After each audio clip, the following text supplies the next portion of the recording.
How might we, as Peter says in Acts, save ourselves from being part of a corrupt generation?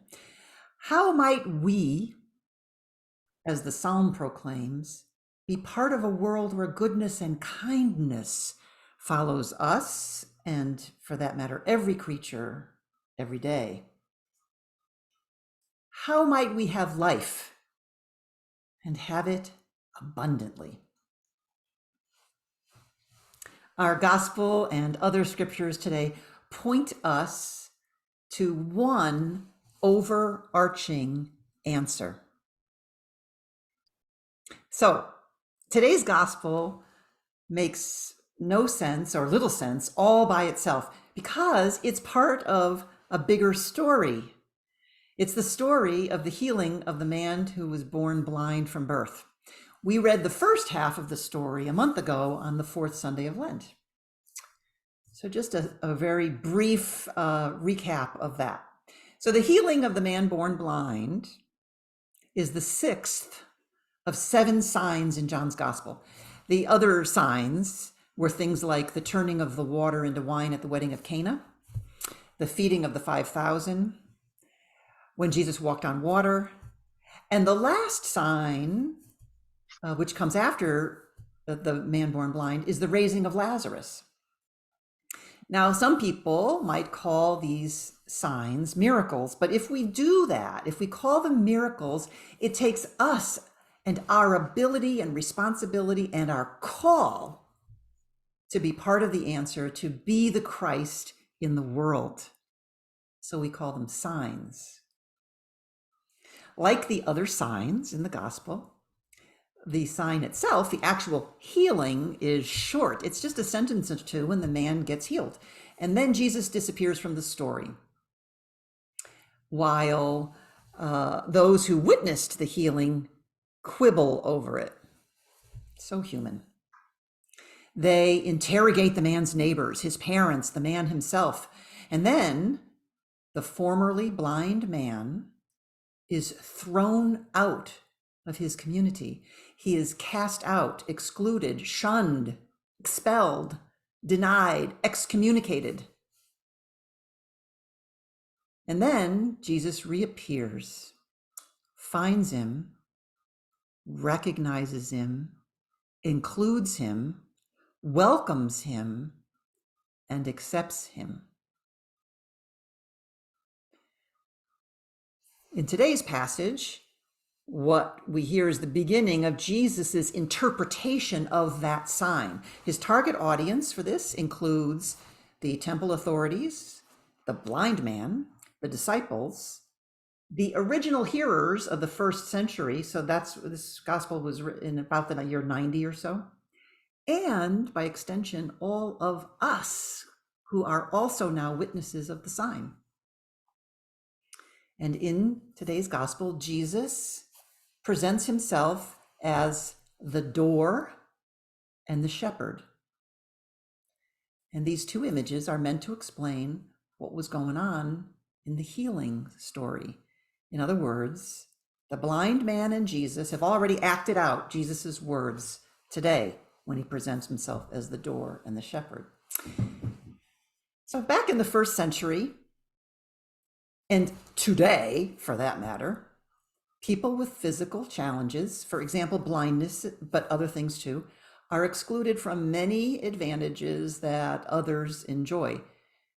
Now, the Americans with Disabilities Act helped a lot, that is for sure, a lot, but nevertheless, ableism is still present today, and we are called to be a people who follow Jesus's example to be a door that includes people with disabilities, a door, right? We open the door, and a shepherd who loves and cherishes and appreciates them. It's notable that we are not being called to be a people who fix those people that we think need fixing. We are called to be a door and a shepherd, not a fixer. The move from literal blindness to sight is not the goal. That part of the story is really tiny. The goal of the story is to move from the darkness of exclusion to the light of love. Now, I have a cartoon that I believe many of you might have seen, but I'm going to show it to you. And I think this cartoon really shows a lot of what's going on in today's gospel. So the cartoon shows a group of sheep on the left in the cartoon with Jesus on the right. So you got the group of sheep on the left, Jesus on the right, and Jesus is carrying on his shoulders a sheep, and that sheep is wearing transgender colors. The speech bubble over the sheep says, "Hold it right there. He wasn't lost. We kicked him out." And Jesus's bubble says, "I know, and I found her."